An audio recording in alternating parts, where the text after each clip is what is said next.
Aaliyah? What's your name, big bro? So, your question is, you want to know how to get the kingdom of heaven.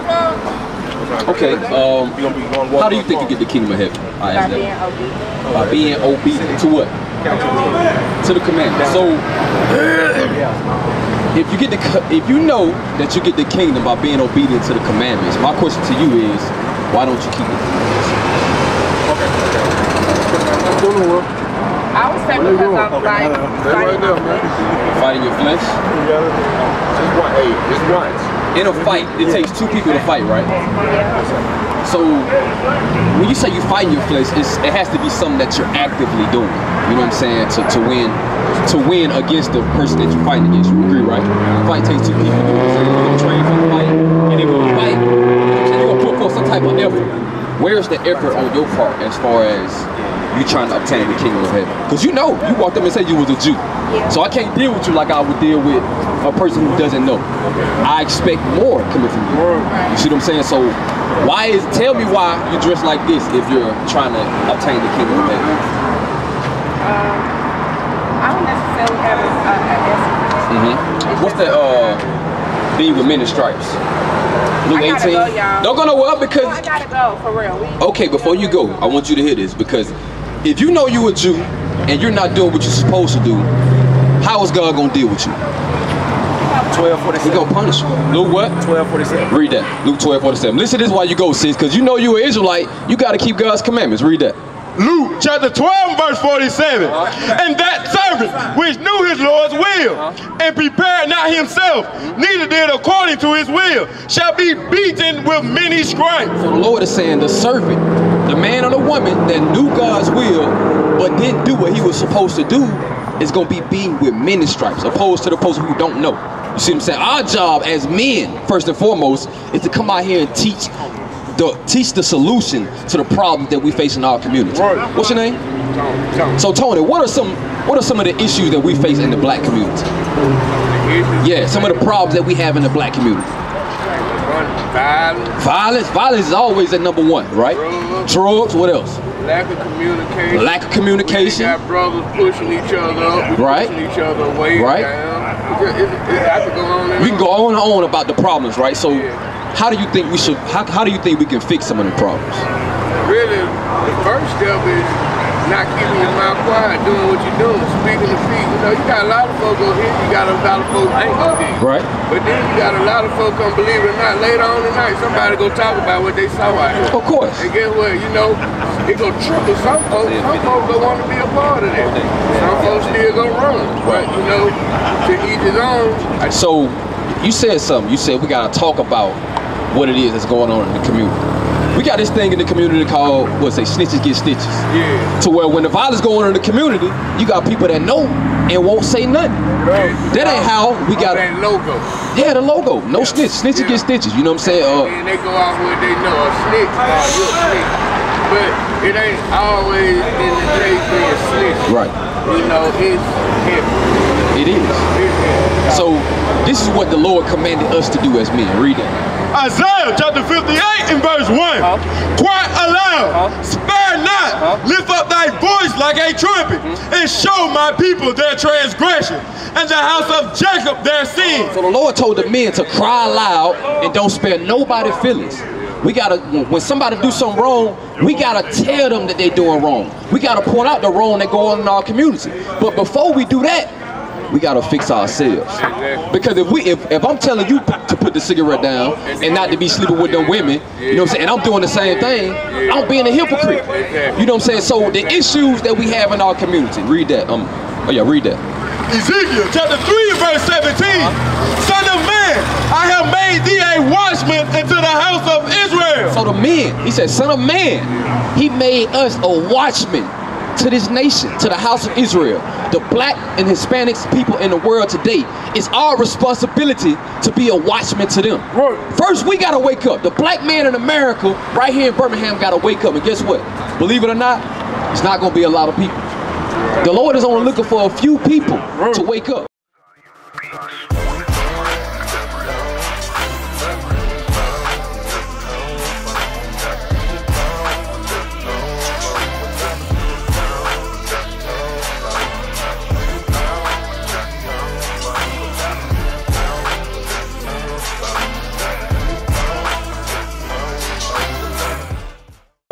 So he said, give me what's that, Matthew 10. He said, I will take you one of a family, two of a household. What are that? One of a family, two of a household.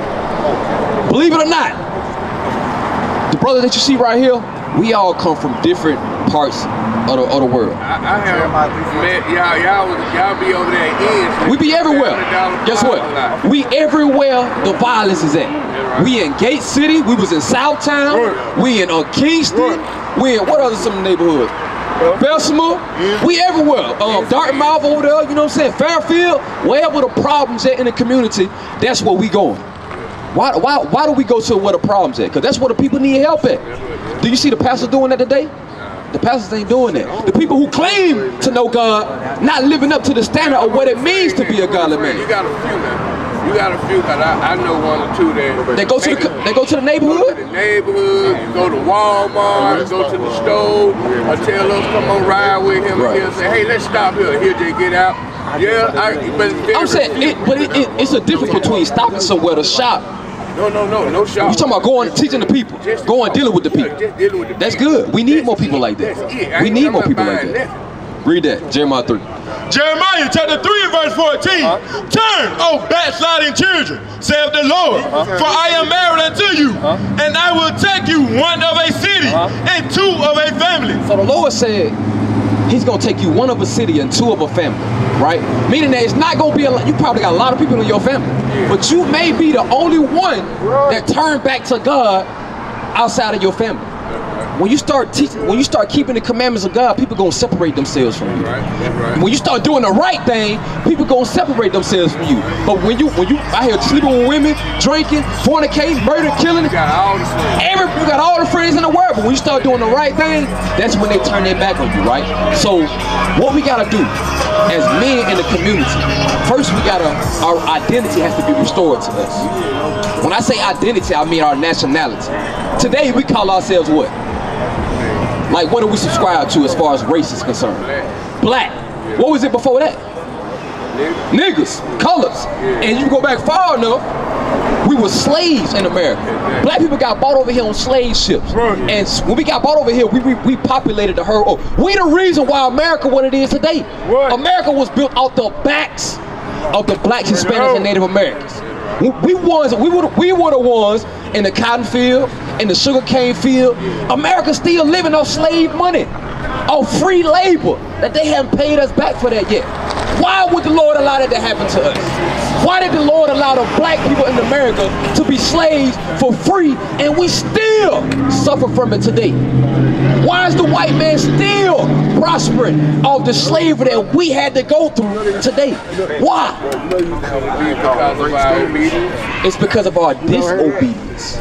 Because the Lord said, give me Deuteronomy 11:26. Deuteronomy 11:26. This is what the Lord told us. You familiar with the story about Moses and the children of Israel? What was Moses known for? You're not familiar with it? Okay, we're going to give you a little back history, right? Because Moses was a Levite from the tribe of Israel, right? He would be a so-called Haitian today. But biblically, he would be a Levite. Jesus Christ, for example, the black Messiah, he was taught in America. Come over here and look at this sign right here. Hold what you got. So, where is it at?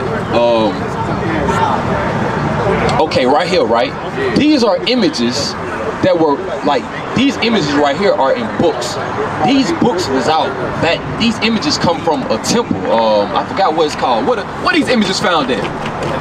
In the Vatican, right? These images right here are found in the Vatican of Mary and Christ being black. In 916 AD, you see what the white man did? That's a black image of Christ right there, right? This is the white man. What is he doing to Christ right here? He painted them white. So what they did, all the images that were black in these places, they took them and painted them white. This image, this is a newfound image. 916 was around the time that Caesar Borgia, his family line, right? They portrayed him to be Christ. But all the images, the old images in the Bible were black. You see what I'm saying? So they changed them images. So why would they change these images? Why would they do that? You know, I guess they changed the image. But before you answer that question, in order to change the images, you have to have what? Like, how can you go in the Vatican and take images that were once black and paint them white. You gotta have some type of power. And that's what we gonna go over, right? The power, because we once had the power. The Lord said he chose us over all the nations. He said we was at the top.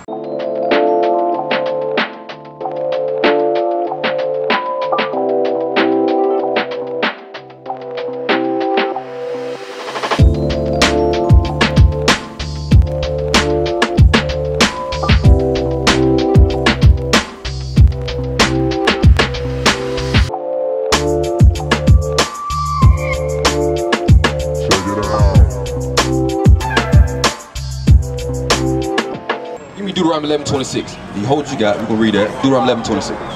Because you said earlier, I asked you, why would the Lord allow this to happen to us, right? So we're gonna go over that. Read that. Deuteronomy chapter 11 verse 26. Behold, I set before you this day a blessing and a curse. So Moses told the children of Israel, he said, look, sis, what's your name?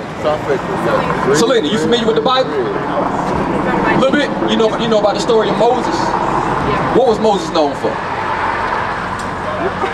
I mean, if you don't know, just say you don't know, it's cool. All right, so Moses was an Israelite from the tribe of Levi. He was known for taking the children of Israel and freeing them from the hands of the Egyptians. So when they got to the other side, listen to what he told them. Read that.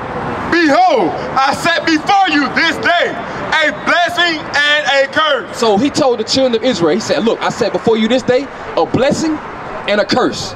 Good and bad. Read. A blessing if ye obey the commandments of the Lord your God. He said, if you obey God's commandments, I'm going to bless you. Read. Which I command you this day. And a curse if ye will not obey the commandments of the Lord your God. But if you're disobedient to me, I'm going to curse you. Now, is a curse a good thing or a bad thing? It's a bad thing, right? In opposition to the blessing, a blessing got to be good and a curse would be bad, right? You got children? So you tell your children, look, I want you to do this. I want your room clean before I get home. If they clean that room, they get what? You might give them an allowance, you know what I'm saying? But if they don't clean that room, what happened to them? They get punished. So the same way that we deal with our children is the same way the Lord did with us. So the question that we have to ask is, we got a lot of single parent households. You married? You got kids? You don't got kids, right? But you know people who got kids. Are they married to the person they got kids with? No. How many people you know like that? A lot of people that ain't married, but they got kids. Some men have multiple baby mamas, and some women have multiple baby daddies. We got a lot of killing going on in our community, right? A lot of violence. Our kids we stay in the worst neighborhoods, and our kids go to the worst schools. We got the worst education and the worst healthcare in the nation. Some of our people are obese, fat. They smoke and they kill themselves. So you gotta ask, why is it that we go through what we go through in our community? Why is it that we suffer the way we do? Right. We got Birmingham, Inslee, Bessemer. We stay in the worst neighborhoods, but you got places like Vestavia, Homewood, Mount Brook, who stay in them neighborhoods. And do they gotta worry about violence like we do?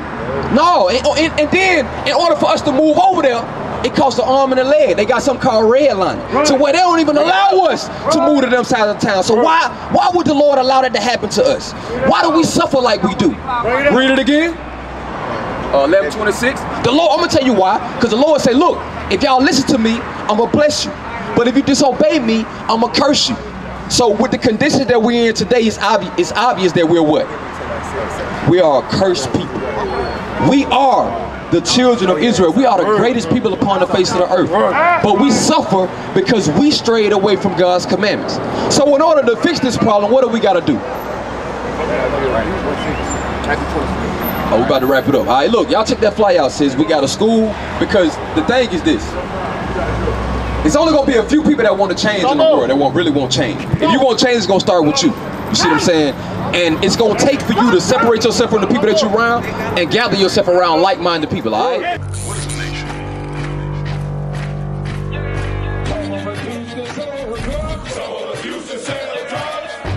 Nation is men leading by example.